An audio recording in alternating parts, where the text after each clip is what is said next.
Halo teman-teman, hari ini kita akan memasuki petualangan ilmu pengetahuan yang menarik. Nah, kita akan menjelajahi tentang sesuatu yang sangat penting dalam kehidupan kita sehari-hari loh. Ada yang bisa tebak gak? Oke, jadi kita hari ini akan belajar tentang sistem pernafasan pada manusia. Nah, sistem pernafasan ini membantu kita untuk mengambil udara dan juga oksigen yang kita butuhkan untuk tetap hidup.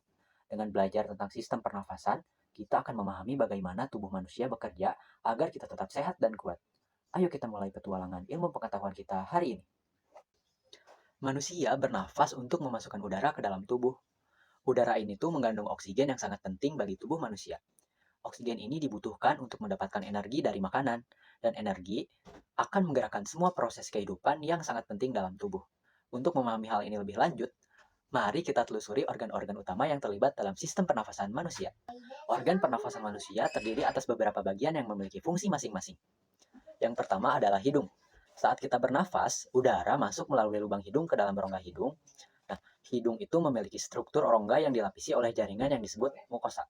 Nah, mukosa itu memiliki silia, yaitu rambut-rambut halus yang membantu menyaring dan juga membersihkan udara dari debu dan partikel asing. Itu juga akan menghangatkan juga melembabkan udara sebelum mencapai paru-paru. Proses ini merupakan langkah pertama dalam membersihkan udara sebelum mencapai sistem pernafasan yang lebih dalam. Organ yang kedua adalah faring. Faring merupakan bagian tenggorokan yang menjadi persimpangan antara saluran pernafasan pada bagian depan juga saluran pencernaan pada bagian belakang. Faring berfungsi sebagai jalan udara dan makanan. Selanjutnya, organ yang ketiga adalah laring. Laring atau tekak terdapat di bagian atas tenggorokan. Laring ini terdiri atas 9 susunan tulang rawan yang membentuk bentuk kerucut. Salah satu bagian terpenting dari laring adalah pita suara yang memungkinkan manusia untuk berbicara. Lalu organ yang keempat adalah trakea atau batang tenggorokan. Trakea adalah saluran udara yang membawa udara dari tenggorokan ke paru-paru. Trakea dilapisi oleh selaput lendir yang mengandung silia. Silia adalah struktur seperti rambut yang bergerak ke arah luar untuk membersihkan juga menyaring udara sebelum mencapai paru-paru. Organ yang kelima adalah bronkus. Nah, setelah udara melewati trakea, udara akan masuk ke dalam bronkus. Di bronkus itu terdapat dua bronkus, yaitu bronkus kiri juga bronkus kanan yang membagi udara ke dalam paru-paru kiri dan juga paru-paru kanan. Organ yang keenam adalah bronkiolus. Bronkiolus ini adalah saluran udara kecil yang bercabang di dalam paru-paru. Fungsi dari bronkiolus itu sendiri adalah untuk mengangkut udara dari bronkus menuju alveolus. Organ yang terakhir adalah alveolus. Alveolus adalah struktur mikroskopis di dalam paru-paru, tempat terjadinya pertukaran gas. Setelah udara mencapai alveolus, oksigen dari udara diserap oleh pembuluh darah kapiler, eh, kapiler di sekitarnya, dan juga akan masuk ke dalam peredaran darah. Nah, di sisi lain, gas karbon dioksida dari darah akan dibuang ke dalam alveolus untuk dikeluarkan saat kita mengeluarkan nafas.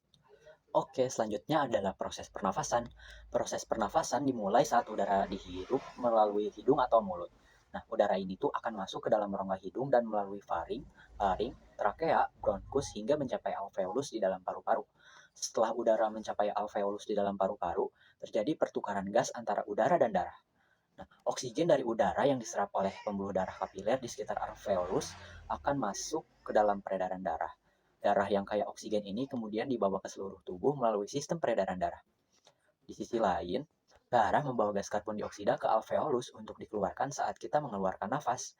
Gas karbon dioksida ini berasal dari hasil metabolisme tubuh dan akan dikeluarkan melalui udara yang kita hembuskan saat proses pernafasan. Begitu udara kaya oksigen dipertukarkan dengan gas karbon dioksida, udara yang sudah diproses tersebut kemudian dihembuskan keluar dari paru-paru melalui trakea, bronkus, bronkiolus, lalu keluar melalui hidung atau mulut. Nah, proses pernafasan ini terjadi secara terus-menerus tanpa disadari dan sangat vital untuk kehidupan manusia. Melalui sistem pernafasan ini, tubuh manusia memperoleh oksigen dan membuang gas karbon dioksida sehingga memungkinkan berlangsungnya proses metabolisme yang menghasilkan energi yang diperlukan untuk fungsi tubuh. Proses pernafasan ini terjadi secara terus-menerus tanpa disadari dan sangat vital untuk kehidupan manusia.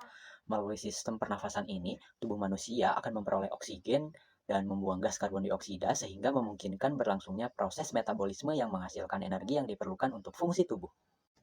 Itulah bagaimana sistem pernafasan pada manusia bekerja dan mengapa pernafasan ini sangat penting bagi kehidupan kita. Sistem pernafasan membantu kita untuk mendapatkan udara segar dan oksigen yang sangat penting bagi tubuh kita.